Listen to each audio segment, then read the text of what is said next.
Hello friends, स्वागत है आपका हमारे यूट्यूब चैनल जीके ट्रैकर पे। देखिए फ्रेंड्स, जो हमारी सीरीज़ थी एक Lucent GK one liner series, आज उसी का हम नवा पार्ट यहाँ पर करने वाले हैं। और इसके अंदर भी 50 महत्वपूर्ण जो वन लाइनर हैं हमारे, उनको हम यहाँ पर कवर करेंगे। उनके साथ जो एक्स्ट्रा फैक्ट होते हैं, यानी कि उनसे रिलेटेड जो क्वेश्चन होते हैं, उन सबको हम यहाँ पर कवर करते चलते हैं। टॉप 2100 क्वेश्चन की हमारी सीरीज़ है और इसके अंदर आपकी पूरी लूसेंट यहाँ पर कवर हो जाएगी। तो चलिए इस वीडियो को शुरू करते हैं। अगर आपने अभी तक जो हमारी प्रीवियस वीडियोस हैं इस सीरीज़ की उनको नहीं देखा है तो प्लेलिस्ट बनी है, लिंक नीचे डिस्क्रिप्शन में भी है, वहाँ से भी आप उस सीरीज़ को देख सकते हैं। चलिए वीडियो को स्टार्ट करते हैं। सबसे पहला प्रश्न है आज का हमारा, सर्वप्रथम भारतवर्ष का उल्लेख किस अभिलेख में किया गया है? काफ़ी इंपॉर्टेंट क्वेश्चन है। तो देखिए, भारतवर्ष का जो सबसे पहला उल्लेख किया गया है वह किया गया है हाथी गुम्फा अभिलेख में। ठीक है, तो कौन से अभिलेख में भारतवर्ष का सबसे पहले उल्लेख है? हाथी गुम्फा अभिलेख में है। और यह किसका अभिलेख है? कलिंग का एक राजा था, राजा खारवेल। तो खारवेल का यह अभिलेख है। ठीक है, आपको कई बार यह भी प्रश्न बन जाता है कि हाथी गुम्फा अभिलेख किसका है डायरेक्टली। तो ये किसका अभिलेख है? कलिंग यानी कि वर्तमान उड़ीसा। ठीक है, तो उसका एक राजा था, राजा खारवेल, और उसका ये अभिलेख है। ठीक है, चलिए नेक्स्ट क्वेश्चन देखते हैं।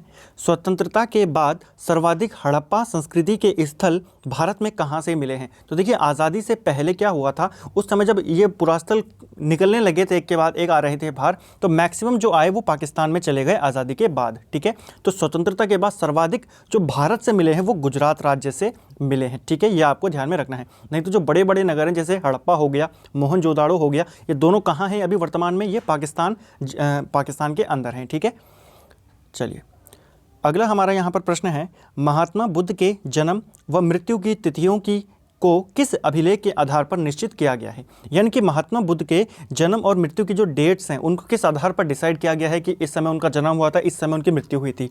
इसको तैयार किया गया है कैंटोन अभिलेख के आधार पर। और ये किसके ऊपर बेस्ड है? यह चीन पर आधारित है, चीन की परंपरा पर यह आधारित है। ठीक है, तो ये आपको ध्यान रखना है। कैंटोन अभिलेख संबंध किससे है? चीन से है। और कैंटोन अभिलेख से ही बुद्ध के जीवन और मृत्यु की तिथियों का निश्चित यहाँ पर किया गया है। ठीक है, चौथा प्रश्न है, कुषाण शासक कनिष्क किस वर्ष गद्दी पर बैठा था? देखिए, जो कनिष्क था यह किस वंश का शासक था? यह भी प्रश्न आता है कुषाण वंश का। ठीक है, कुषाण वंश का संस्थापक कौन था? आप मुझे कमेंट करके बताएंगे। ठीक है, और यहाँ पर यह पूछा जा रहा है कि ये गद्दी पर कब बैठा? 78 ईस्वी में ये गद्दी पर बैठा। और इसने जब गद्दी पर बैठा तो इसने एक नया संवत चलाया जिसको हम बोलते हैं शक संवत। ठीक है, तो प्रश्न बनता है शक संवत किसने चलाया था? कनिष्क ने चलाया था। कब चलाया था? 78 ईस्वी में, अपने गद्दी पर बैठते ही। ठीक है, और ये इंपॉर्टेंट इसीलिए है क्योंकि जो वर्तमान में भारत सरकार जिस कैलेंडर का प्रयोग करती है, जिस संवत का प्रयोग करती है, वो यही है। ठीक है, तो आपको याद रखना है, भारत सरकार जो संवत अभी यूज़ करती है वो किसने चलाया था?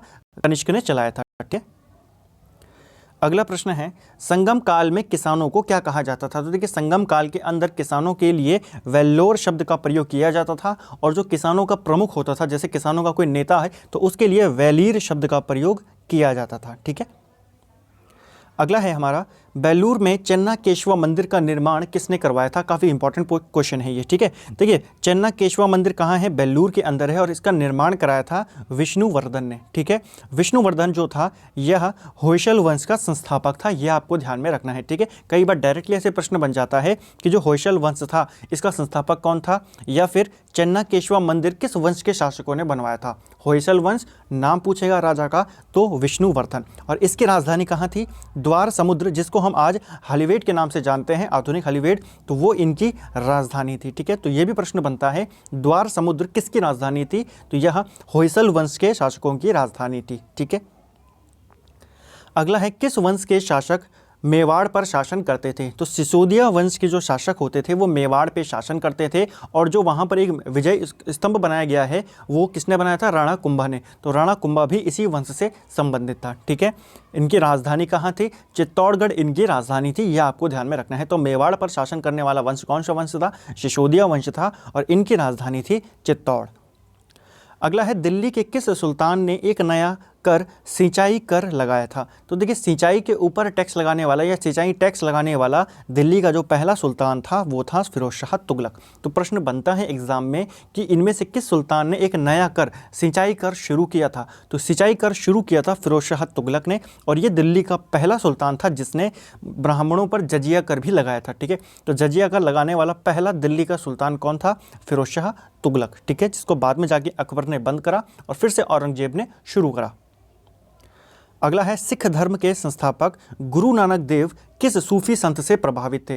देखिए सिख धर्म के संस्थापक कौन है? गुरु नानक देव। इनका जन्म कब होता है? जन्म इनका कई बार पेपर में पूछा जा चुका है, 1469 में इनका जन्म होता है। ठीक है, और यह किस सूफी संत से प्रभावित थे, ये यहाँ पर पूछा जा रहा है। तो राइट आंसर है बाबा फरीद। तो बाबा फरीद से काफ़ी ज़्यादा प्रभावित थे सिख धर्म के संस्थापक गुरु नानक जी। ठीक है, अगला प्रश्न है अकबर ने इलाही संवत की शुरुआत कब की थी? देखिए अकबर के द्वारा इलाही संवत चलाया गया था 1583 में, और अगर पूछेगा अकबर ने दीन ए इलाही धर्म की स्थापना कब करी, तो इसकी स्थापना अकबर ने 1582 में करी। दोनों में कन्फ्यूज़न नहीं होना है, दोनों अलग अलग बातें हैं। अगर पूछेगा इलाही संवत कब चलाया, 1583, पूछेगा दीन ए इलाही धर्म कब चलाया, 1582। ठीक है, जहांगीर की आत्मकथा को किसने पूरा किया था? देखिए जहांगीर ने अपनी आत्मकथा शुरू करी थी जिसका नाम क्या था? तुजुक ए जहांगीरी। ठीक है, लेकिन पूरा करने से पहले ही इसकी मृत्यु हो गई और इसको पूरा किया फिर मोतीबिंद खान ने। ठीक है, तो ये आपको ध्यान रखना है,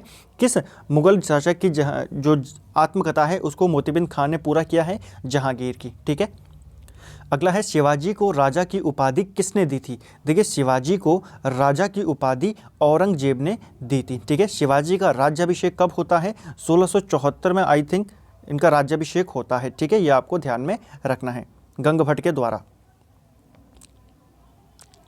अगला है भारत में पहली बार सार्वजनिक निर्माण विभाग की स्थापना किसने की थी? तो भारत में पहली बार जो सार्वजनिक निर्माण विभाग यानी कि जो PWD है वो बनाया गया था लॉर्ड डलहौजी के द्वारा। तो ये आपको ध्यान रखना है कि भारत में सबसे पहले PWD जो विभाग है वो किसने बनाया था? लॉर्ड डलहौजी ने इसको बनाया था। ठीक है, अगला प्रश्न है नौसैनिकों द्वारा मुंबई में नौसेना विद्रोह कब किया गया था?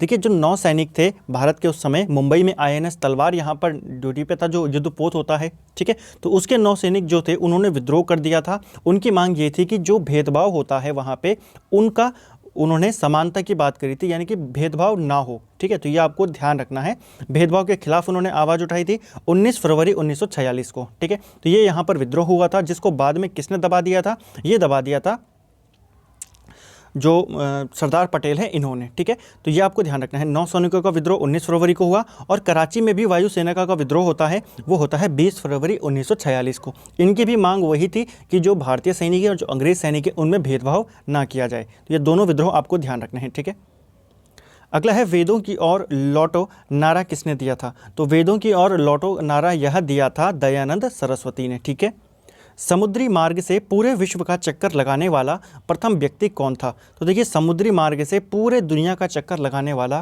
पहला व्यक्ति था मैगलन, जो कि स्पेन का निवासी था, और इसी मैगलन ने जो प्रशांत महासागर है इसका नामकरण भी किया है। ठीक है, तो यह आपको ध्यान रखना है कि जो प्रशांत महासागर है इसका नामकरण किसने किया है? तो इसका नामकरण किया है मैगलन ने। ठीक है, और ये कहाँ का निवासी था? स्पेन का ये निवासी था, और समुद्र मार्ग से चक्कर लगाने वाला भी ये पहला व्यक्ति था।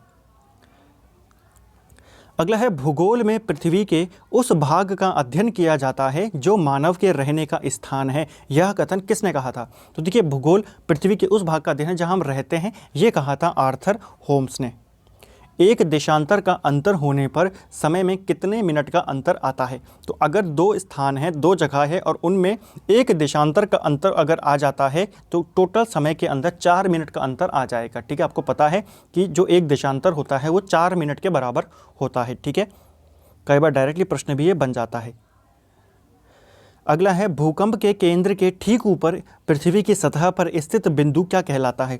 जैसे मान लीजिए ये पृथ्वी की सतह है और यहाँ पर भूकंप का केंद्र है, तो इसके ठीक ऊपर जो पृथ्वी की ये सतह है ना, इसी को हम कहते हैं अधिकेंद्र। ठीक है, इसको हम क्या कहते हैं? अधिकेंद्र कहते हैं, क्योंकि जो भूकंप का जो स्रोत है, जो मेन उनका जो केंद्र है वो पृथ्वी के नीचे है, लेकिन इसके ठीक ऊपर पृथ्वी पे जो बिंदु है उसको हम अधिकेंद्र यानी कि एपिक सेंटर कहते हैं। ठीक है, अगला है ब्लू हिल, ब्लैक हिल और ग्रीन हिल नामक पहाड़ियाँ कहाँ स्थित हैं। तो देखिए ब्लू हिल, ब्लैक हिल, ग्रीन हिल, ये जो रंग बिरंगी पहाड़ियाँ हैं यह अमेरिका में स्थित हैं। गर्म जल धाराएं किस ओर चलती हैं। तो देखिए जो गर्म जल धाराएं हैं यह भूमध्य रेखा से ध्रुवों की ओर चलती हैं, और जो ठंडी जल धाराएं होती हैं, ठंडी जल धाराएं वह ध्रुवों की ओर से भूमध्य रेखा की ओर चलती है। ठीक है, तो आपको ये याद रखना है दिशाओं के बारे में। आपको ऐसे भी याद रख सकते हैं, इसको ज़्यादा आपको लॉजिक लगाने की ज़रूरत नहीं है। ठीक है, जो ध्रुव होते हैं हमेशा बर्फ़ से ढके रहते हैं, वहाँ पर ज़्यादा बर्फ़ होती है, ठंड होती है, तो जहाँ पर ठंड है उधर से ठंडी हवा आएगी भूमध्य रेखा की ओर, तो ये हो गई ठंडी जल धारा। और गर्म जल धारा आपको पता है भूमध्य रेखा पे गर्मी होती है तो गर्म जाएगी ना इधर से इधर को, तो गर्म जल धाराएं भूमध्य रेखा से ध्रुवों की ओर जाती हैं और ठंडी रेखाएं इसका उल्टा होती हैं। अगला है पृथ्वी के ताप को बनाए रखने के लिए उत्तरदायी गैस कौन सी है। तो पृथ्वी के टेम्परेचर को बनाए रखने के लिए जो उत्तरदायी है वो है एक कार्बन डाइऑक्साइड और दूसरी है जलवाष्प। ठीक है, तो ये दोनों यहाँ पर क्या है, प्रमुख हैं। अगला है माओरी जनजातियाँ कहाँ निवास करती हैं। तो काफ़ी इंपॉर्टेंट क्वेश्चन है। देखिए माओरी जनजाति न्यूजीलैंड में निवास करती है। अगला है जावा सागर व हिंद महासागर को कौन सी जल संधि जोड़ती है। तो जावा सागर और हिंद महासागर को जोड़ने वाली जल संधि है सुंडा जल संधि। कई बार ये प्रश्न ऐसे भी आ जाता है कि सुंडा जल संधि किन दो जो सागर है उनको जोड़ती है, किन किन को जोड़ती है आपस में। तो जावा सागर को जोड़ती है और हिंद महासागर को जोड़ती है सुंडा जल संधि।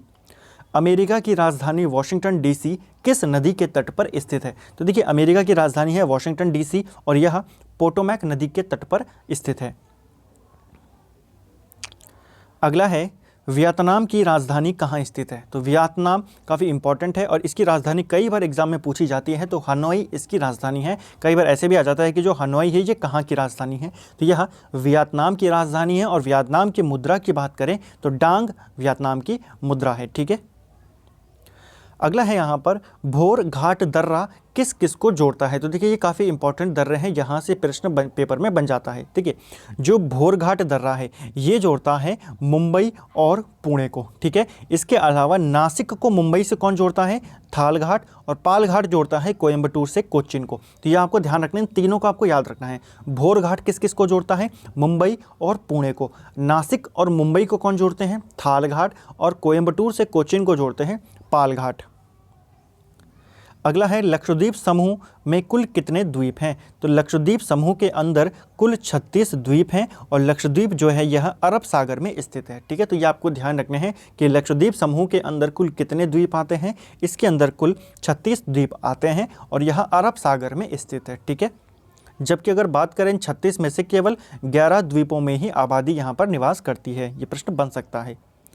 अगला है भारत की सबसे बड़ी कृत्रिम झील कौन सी है। तो भारत की जो सबसे बड़ी आर्टिफिशियल कृत्रिम झील यानी कि आर्टिफिशियल झील है वह है गोविंद बल्लभ पंत सागर। ठीक है, जो कि रिहंद नदी पर है और इसकी लोकेशन कई बार पूछ ली जाती है। डायरेक्ट सीधा जगह का नाम पूछा जाता है, राज्य का नाम नहीं पूछा जाता। इसमें राज्य का नाम आपको पता है कि यूपी में है, लेकिन जगह पूछी जाती है तो यूपी के सोनभद्र में यह स्थित है। ठीक है, तो यह आपको ध्यान रखना है, यूपी के सोनभद्र में स्थित है गोविंद बल्लभ पंत सागर। किस नदी पर है, रिहंद नदी पर है। ठीक है, अगला है भारतीय कृषि अनुसंधान परिषद ने भारत की मिट्टी को कितने वर्गों में विभाजित किया है। तो जो भारतीय कृषि अनुसंधान परिषद है इसने भारत की मिट्टी को कुल 8 भागों में विभाजित किया है। ठीक है,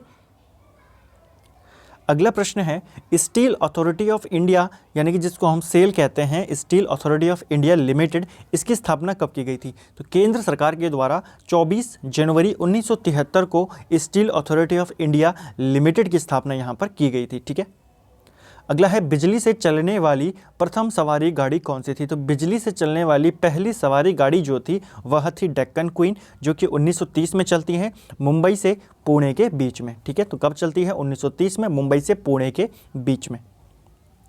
अगला प्रश्न है इंदिरा गांधी अभयारण्य कहाँ स्थित है। तो देखिए इंदिरा गांधी जो अभयारण्य है, अभयारण्य यानी कि वाइल्ड लाइफ सेंचुरी। ठीक है, इंदिरा गांधी अभयारण्य यह तमिलनाडु में स्थित है। ठीक है, काफ़ी इंपॉर्टेंट है क्योंकि इंदिरा गांधी के नाम पर जो मैक्सिमम चीज़ें हैं वो नॉर्थ उत्तर भारत में ही हैं। ठीक है, लेकिन ये कहाँ स्थित है, Indira Gandhi wild life sanctuary ये तमिलनाडु में है। इसके अलावा तमिलनाडु में 2 और महत्वपूर्ण वाइल्ड लाइफ सेंचुरी है जो आपको याद रखना है। एक है वेदांतगल वाइल्ड लाइफ सेंचुरी और दूसरा है मधुमलई वाइल्ड लाइफ सेंचुरी। ठीक है, मधुमलई वाइल्ड लाइफ सेंचुरी, ये दोनों कहाँ हैं, ये तमिलनाडु में स्थित हैं। अगला है धान की डलिया उपनाम किसका है? तो देखिए किस राज्य को धान की डलिया कहा जाता है? तो सही आंसर है छत्तीसगढ़। छत्तीसगढ़ को धान की डलिया भी कहा जाता है। भारत में पूंजी निर्माण संबंधी आंकड़े कौन तैयार करता है? तो पूंजी निर्माण से रिलेटेड जितने भी हमारे नंबर्स होते हैं, आंकड़े होते हैं जो हमारे, उनको तैयार करता है सीएसओ। इसको लेके काफ़ी कन्फ्यूजन रहता है कि पूंजी निर्माण से संबंधित जो आंकड़े हैं इनको आरबीआई जारी करता है या सीएसओ जारी करता है। तो आपको क्लियर रखना है कि इसको सीएसओ जो केंद्रीय सांख्यिकी संगठन है, यानी कि सेंट्रल स्टैटिस्टिकल ऑर्गेनाइजेशन, या ठीक है, तो ये इसको यहाँ पर तैयार करता है इन आंकड़ों को। तो यह आपको ध्यान में रखना है, ठीक है, सीएसओ। अगला है अटल पेंशन योजना की शुरुआत कब की गई थी? देखिए अटल पेंशन योजना, इसकी शुरुआत 9 मई 2015 को की गई थी, क्योंकि एग्जाम में आजकल जो पुरानी योजनाएं हैं इनसे रिलेटेड क्वेश्चन बन रहे हैं। तो आपको ध्यान रखना है अटल पेंशन योजना भारत सरकार ने 9 मई 2015 को शुरू करी थी, और इसी दिन इसी योजना के साथ उन्होंने 2 योजनाएं और शुरू करी थी। एक थी जीवन ज्योति बीमा योजना और एक थी सुरक्षा बीमा योजना, ठीक है। तो ये तीनों योजनाएं 9 मई 2015 को ही इन्होंने जारी करी थी, ठीक है। अगर हम अटल पेंशन योजना की बात करें तो इसमें शामिल होने की जो अधिकतम आयु है वो कितनी है? वो है 40 वर्ष, ठीक है, ये आपको ध्यान रखना है। अगला है भारत में मुद्रा की दशमलव प्रणाली कब अपनाई गई थी? देखिए भारत में मुद्रा की जो दशमलव प्रणाली अपनाई गई थी, ये अपनाई गई थी अप्रैल 1957 में, ठीक है। देखिए इससे पहले था क्या? इससे पहले जो 1 रुपये का सिक्का था, 1 रुपये जो करेंसी थी, वह 16 आनों में विभाजित थी, ठीक है, यानी कि 4-4 आने करके 16 आनों में विभाजित थी। लेकिन 1957 में दशमलव प्रणाली को अपनाया गया, और 1957 में ये जो 1 रुपये है इसको 100 बराबर पैसों में बांट दिया गया। तो अब 1 रुपये कितनों में विभाजित हो गया? 100 पैसे में ये विभाजित हो गया, जो कि पहले 16 आनों में था, ठीक है। तो ये आपको ध्यान रखना है, 1 रुपये 100 पैसों में आ गया 1957 में, क्योंकि दशमलव प्रणाली यहाँ पर अपना दी गई थी। अगला है असंतुलित विकास सिद्धांत किसने दिया था? देखिए असंतुलित विकास सिद्धांत जो है यहाँ हर्षमैन के द्वारा दिया गया था। अगला है किस अधिनियम के द्वारा प्रांतों में द्वैध शासन का प्रवर्तन किया गया था, यानी कि उनकी शुरुआत की गई थी? तो प्रांतों में द्वैध शासन की जो शुरुआत की गई 1919 के भारत शासन अधिनियम के द्वारा किया गया था, ठीक है। इसको हम मॉन्टेग्यू चेम्सफोर्ड जो अधिनियम है उसको इसके नाम से भी जानते हैं, ठीक है। आप मुझे कमेंट करके बताएंगे मॉन्टेग्यू इनमें से भारत सचिव था या भारत का वाइसरॉय था, या फिर चेम्सफोर्ड इनमें से कौन था, ठीक है। अगर बात करें, देखिए प्रांतों की तो बात हमने कर ली कि प्रांतों में द्वैध शासन कब शुरू हुआ? 1919 से। लेकिन ये प्रश्न अगर आपको ऐसे बन जाए कि केंद्र में द्वैध शासन की शुरुआत कब की गई, तो केंद्र में की गई 1935 के भारत शासन अधिनियम से, ठीक है। और पूछेगा प्रांतों में समाप्त कब किया गया, तो समाप्त भी इसी के द्वारा किया गया, ठीक है। तो 1919 में जो ये शुरू किया गया ना, 1935 के द्वारा प्रांतों में तो समाप्त कर दिया, लेकिन केंद्र में शुरू कर दिया, ठीक है। एक इंपॉर्टेंट फैक्ट है कि जो प्रांतों में द्वैध शासन का जनक माना जाता है वहाँ लियोनस कार्टियस को माना जाता है। अगला है संविधान सभा में महिला सदस्यों की संख्या कितनी थी? तो भारत की जो संविधान सभा बनती है, ठीक है, उसके ऊपर एक पर्टिकुलर मैंने वीडियो बनाया हुआ है, आप उसको जाके पॉलिटी थ्योरी वाली जो सीरीज़ है वहाँ जाके उसको देख सकते हैं, ठीक है। तो संविधान सभा में महिला सदस्यों की संख्या थी 15। संविधान के किस भाग को भारत का अधिकार पत्र कहा जाता है? तो देखिए भारत का जो संविधान है उसके भाग 3 को क्या कहा जाता है? भारत का अधिकार पत्र कहा जाता है, यानी कि मैग्ना कार्टा इसको कहा जाता है इंडियन कॉन्स्टिट्यूशन का। और इसी के अंदर जो ये भाग 3 है, इसी के अंदर हमारे जो मौलिक अधिकार है वो इसके अंदर यहाँ पर उनका उल्लेख यहाँ पे किया गया है, ठीक है। तो ये आपको ध्यान रखना है, मौलिक अधिकारों को ही भारत का अधिकार पत्र कहा गया है भाग 3 में। अगला है क्षेत्रफल की दृष्टि से सबसे छोटा लोकसभा क्षेत्र कौन सा है? देखिए एरिया वाइज की हम बात कर रहे हैं, तो एरिया वाइज सबसे छोटा जो लोकसभा क्षेत्र है वो है चांदनी चौक, ठीक है। और लेकिन अगर मैं पूछूं जनसंख्या या मतदाता वाइज सबसे छोटा लोकसभा क्षेत्र कौन सा है, तो मतदाता वाइज जो है वो है लक्षद्वीप, ठीक है। सबसे कम मतदाता लक्षद्वीप में रहते हैं, ठीक है। लेकिन अगर एरिया वाइज पूछेगा तो चांदनी चौक।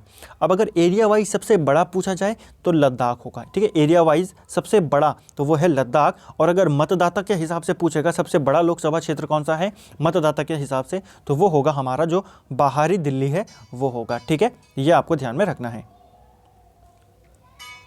अगला है नियंत्रक एवं महालेखा परीक्षक, जिसको हम कैग कहते हैं, CAG, जो किस समिति के लिए मित्र गाइड व मार्गदर्शक का कार्य करता है। तो देखिए जो कैग होते हैं भारत के, वो मित्र, गाइड और मार्गदर्शक के रूप में कार्य करते हैं। एक समिति है, संसदीय समिति, लोक लेखा समिति, ठीक है, लोक लेखा समिति जिसको इंग्लिश में बोलते हैं पीएससी, पब्लिक अकाउंट कमीशन, ये काउंसिल।